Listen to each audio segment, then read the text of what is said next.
আসসালামু আলাইকুম everyone, welcome back to my channel Sabila's cooking world. আজকে আমি আপনাদের সাথে শেয়ার করছি রমজান স্পেশাল আলুর চপ রেসিপি। এই আলুর চপ রেসিপিটা খুবই মজাদার আর ইয়ামি হয়। এভাবে তৈরি করে খেলে সবাই অনেক বেশি পছন্দ করবে। পারফেক্ট একটা রেসিপি সহ আজকে চেষ্টা করেছি আপনাদের সাথে শেয়ার করার জন্য, তো সেটাই শেয়ার করছি। চলুন শুরু করা যাক। এখানে আমি কিছুটা আলু সিদ্ধ করে নিয়েছি, একদম ভালোভাবে পানিটা শুকিয়ে সিদ্ধ করে নিয়েছি। অবশ্যই চেষ্টা করবেন পানিটা পুরোপুরি শুকিয়ে সিদ্ধ করার জন্য, এতে করে আলুর চপটা খুব বেশি ভালো হয়। এখানে আমি পুরোপুরি পানিটা শুকিয়ে আলুটা সিদ্ধ করে নিয়েছি। অবশ্যই চেষ্টা করবেন পানিটা পুরোপুরি শুকিয়ে আলুটা সিদ্ধ করে নেওয়ার জন্য, এতে করে আলুর চপটা অনেক বেশি ভালো লাগে। এরপরে আমি একটা গ্রেটার দিয়ে আলুটা গ্রেট করে নিয়েছি। আপনারা চাইলে একটা পটেটো ম্যাশার দিয়ে ম্যাশও করে নিতে পারেন, তবে সেই ক্ষেত্রে খেয়াল রাখবেন আলুটা সম্পূর্ণ যাতে ম্যাশ না হয়, একটু খানিকটা শক্ত রাখার জন্য। তবে আমি এখানে গ্রেট করে নিলেও কিছুটা শক্ত শক্ত রয়েছে। এরপর চলে যাচ্ছি, সবগুলো উপকরণ দিয়ে দিচ্ছি। এখানে আমি প্রথমেই হাফ চামচের মতো লবণ দিয়ে দিয়েছি। এরপরে দিয়ে দিচ্ছি এখানে 2 টেবিল চামচ পরিমাণে ধনিয়া পাতা কুচি। আপনারা এখানে যদি এটার ফ্লেভারটা পছন্দ করেন তবেই দিবেন, না হলে দরকার নেই। এরপর দিয়ে দিচ্ছি হাফ চামচ করে সব কিছু, যেমন গরম মশলা হাফ চামচ, জিরা গুঁড়ো হাফ চামচ আর ধনিয়া গুঁড়ো হাফ চামচের মতো। যদিও এখানে আমি ধনিয়া পাতাটা ব্যবহার করেছি, তারপরে ধনিয়া গুঁড়োটা না দিলেও হবে, তবে আমি দিয়েছি, এতে করে ফ্লেভারটা অনেক বেশি ভালো হয়। এরপর এর মধ্যে দিয়ে দিচ্ছি হাফ চামচের মতো চিলি ফ্লেক্স। আপনারা এখানে চাইলে কাঁচামরিচটাও ব্যবহার করতে পারেন। এরপর এখানে দিয়ে দিচ্ছি হাফ কাপের মতো পেঁয়াজ বেরেস্তা। এখানে কাঁচা পেঁয়াজটা দিলে পরবর্তীতে আলুর চপটা ভাজার সময় আলুটা খুলে খুলে আসতে চায়, এজন্য এখানে পেঁয়াজ বেরেস্তাটা দিলে খুব ভালো হয়। তো এর জন্য এখানে আমি পেঁয়াজটা বেরেস্তা করে তারপরে দিয়ে দিয়েছি। এরপরে সবগুলো উপকরণ দিয়ে আমি খুব ভালোভাবে হাতের সাহায্যে মাখিয়ে নিচ্ছি।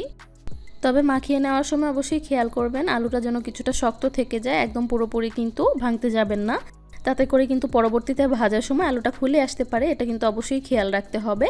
তো আমি খুব ভালোভাবে এটা হাতের সাহায্যে মাখিয়ে নিয়েছি, একদম দেখতেই পাচ্ছেন, একদম আমি সবটা ম্যাশ করে নিইনি, জাস্ট ভালোভাবে মাখিয়ে নিয়েছি। এরপর এখান থেকে আমি অল্প একটু নিয়ে নিচ্ছি, আমি পুরোটা নিইনি, অল্প একটু হালকা একটু নিয়ে নিচ্ছি।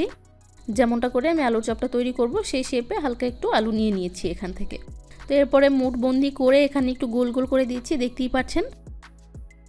ভালোভাবে একটু খেয়াল করলে বুঝতে পারবেন আমি কাজটা কিভাবে করেছি।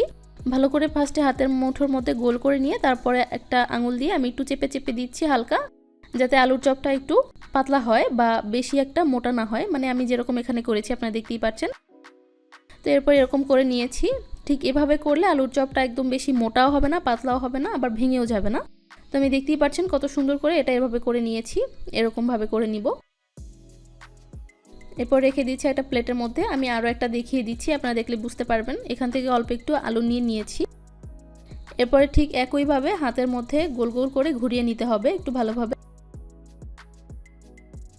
তারপরে আবার একটা আঙুল দিয়ে খুব সুন্দরভাবে একটু চেপে চেপে নিচ্ছি, এতে করে একটু ভালো মতো সমান হয়ে যাবে। তো ঠিক এভাবেই আমি সবগুলো আলুর চপ করে নিয়েছি। এখানে আমার বেশ কয়টা আলুর চপ হয়েছে। তো আপনারা যদি বেশি পরিমাণে নেন তাহলে কিন্তু এটা একটা এয়ারটাইট বক্সে ভরে তারপরে আলুটা ঠিক ওভাবে মাখিয়ে রেখে দিতে পারেন, এতে করে রমজান মাসটা কিন্তু হয়ে যাবে। তবে আমি আজকে বেশি তৈরি করিনি, তাই এখানে এই কয়টা আলুর চপ হয়েছে। তো এরপরে এটা আমি রেখে দিব একটা নর্মাল ফ্রিজে আমি এখানে আধ ঘন্টার জন্য রেখে দিব, এতে করে এটা শক্ত হবে আর পরবর্তীতে ভাজতে ভালো হবে। এরপর একটা বড় মিক্সিং বোল নিয়ে নিচ্ছি। এরপর এখানে একটা চালনি দিয়ে আমি এখানে 1.5 কাপ পরিমাণে ময়দা দিয়ে দিচ্ছি, চেলে নিব এটা খুব ভালোভাবে। এখানে আমি আজকে যতটা আলুর চপ তৈরি করেছি, তো এর জন্য এই বেসনটাই দরকার, এর বেশি আর দরকার নেই, এটা হলেই গোলাটা খুব ভালো হবে। তো এরপর এটা আমি খুব ভালোভাবে একটু চেলে নিচ্ছি। এর বাইরে যতটা দানাদার অংশ আছে সেটা আমি ফেলে দিব। এটা কিন্তু বেসনটা কিন্তু আগে থেকে চেলে নিলে হবে না, যখন বানাবেন তখনই চেলে নিতে হবে, এতে করে এর মধ্যে এয়ার ক্রিয়েট হয় আর ভালো হয় এটা বানানোর জন্য। এরপর এর মধ্যে আমি দিয়ে দিচ্ছি 2 টেবিল চামচ পরিমাণে ময়দা, দিয়ে দিচ্ছি এখানে হাফ চামচের মতো হলুদ গুঁড়ো, দিয়ে দিচ্ছি 1 চামচের মতো মরিচের গুঁড়ো, দিয়ে দিচ্ছি এখানে হাফ চামচের মতো বেকিং পাউডার, আর দিয়ে দিচ্ছি 1/4 চামচের মতো লবণ। লবণটা অবশ্যই বুঝে দিবেন। এরপরে এই শুকনো উপকরণগুলো আমি খুব ভালোভাবে মাখিয়ে নিচ্ছি, একটু মিশিয়ে নিচ্ছি একটা হ্যান্ড হুইস্কের সাহায্যে।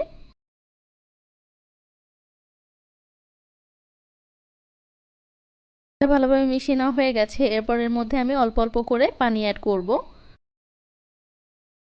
কিছুটা পানি প্রথমে দিয়েছি, এরপরে আরও পানি ব্যবহার করব।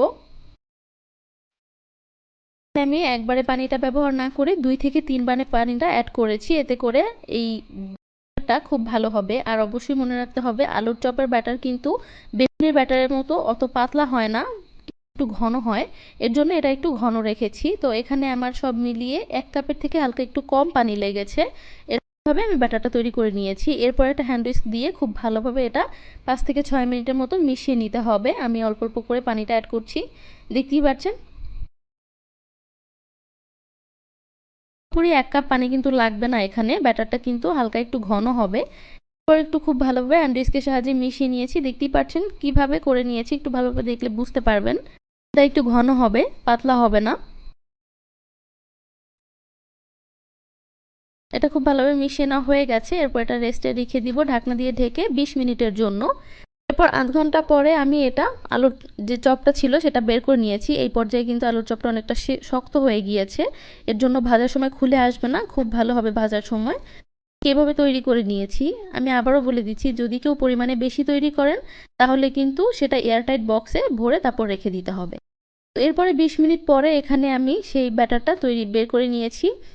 এরপরে একটু হ্যান্ড উইক্স দিয়ে আবার একটু এয়ার ক্রিয়েট করে নিচ্ছি, মানে হ্যান্ড উইক্স দিয়ে একটু মিশিয়ে নিচ্ছি, এতে করে ভিতরে একটু ভালোভাবে এয়ার ক্রিয়েট হবে আর আলুর চপটা ভাজতে ভালো হবে। আমি হ্যান্ড উইক্স দিয়ে আরেকবার ভালোভাবে মিশিয়ে নিচ্ছি। এরপরে একটা আলুর চপ আমি নিয়ে নিচ্ছি, এরপরে এই ব্যাটারের মধ্যে একটু ডুবিয়ে নিচ্ছি। খুব ভালোভাবে চারপাশ থেকে একটু ডুবিয়ে নিতে হবে। তো এটা নিয়ে নিয়েছি, এরপর চলে যাচ্ছি এটা ভাজার জন্য। এখানে আমি একটা প্যান বসিয়ে বেশ কিছুটা ডুবো তেলে আমি ভেজে নিব। এখানে তেলটা অনেক বেশি গরম করার দরকার নেই, হালকা গরম করে এর মধ্যে একে একে আলুর চপগুলো দিয়ে দিলেই হবে। আমি যেহেতু এখানে আজকে কম তৈরি করেছি তাই আমার একটা প্যানের মধ্যে এটা হয়ে গিয়েছে, সবগুলো ভেজে নিয়েছি। তবে আপনারা কিন্তু অবশ্যই অনেক বেশি গাদাগাদি করে দিতে যাবেন না, এতে কিন্তু একটার সাথে আরেকটা লেগে প্রবলেম হতে পারে। তো আমি একে একে সবগুলো আলুর চপগুলো দিয়ে দিচ্ছি। এরপরে এই আলুর চপগুলোর উপরে আমি খুব ভালোভাবে তেলগুলো একটু নেড়েচেড়ে দিচ্ছি, এতে করে আলুর চপের উপরেও তেলটা প্রবেশ করে আর ভাজতে ভালো হবে। এর জন্য আমি কিভাবে দিচ্ছি দেখতেই পাচ্ছেন, কিন্তু একটু ভালোভাবে খেয়াল করলে বুঝতে পারবেন। এরপরে হালকা একটু ভেজে নেওয়ার পরে চপগুলো উল্টে পাল্টে দিচ্ছি। এটা যে এক পাশ হয়ে যেতে হবে তারপরে উল্টে দিতে হবে এমন কোনো কথা নেই। হালকা হালকা করে দুইটা পাশই ভালোভাবে ভেজে নিতে হবে। আমি একটু উল্টে পাল্টে দিচ্ছি আর এভাবে কিন্তু তেলটা একটু নেড়েচেড়ে উপরে উঠিয়ে দিচ্ছি। এরপরে আবার এটা একটু ভালোভাবে নেড়েচেড়ে উল্টে পাল্টে দিচ্ছি। এভাবে করে আমি সবগুলো আলুর চপ ভেজে নিয়েছি। আমার টোটাল 6 থেকে 7 মিনিট মতো লেগেছে। আর এখানে কিন্তু বেশি করে ফ্রাই করার কিছু নেই, আলুটা কিন্তু আগেই সিদ্ধ করা। সবগুলো আমি দিয়ে দিয়েছি। এভাবে করে জাস্ট আমি ভেজেছি 5 থেকে 6 মিনিটের মতো। এর মধ্যেই সুন্দর একটা কালার চলে এসেছে, দেখতেই পাচ্ছেন আলুর চপের যেরকম কালারটা হয় আমি সেরকমভাবে ভেজে নিয়েছি। এরপর এটা তুলে নিচ্ছি, তেলটা সেকে ঝরিয়ে তুলে নিলেই হবে। এরপরে একে একে আমি সব আলুর চপগুলো তুলে নিচ্ছি এখান থেকে।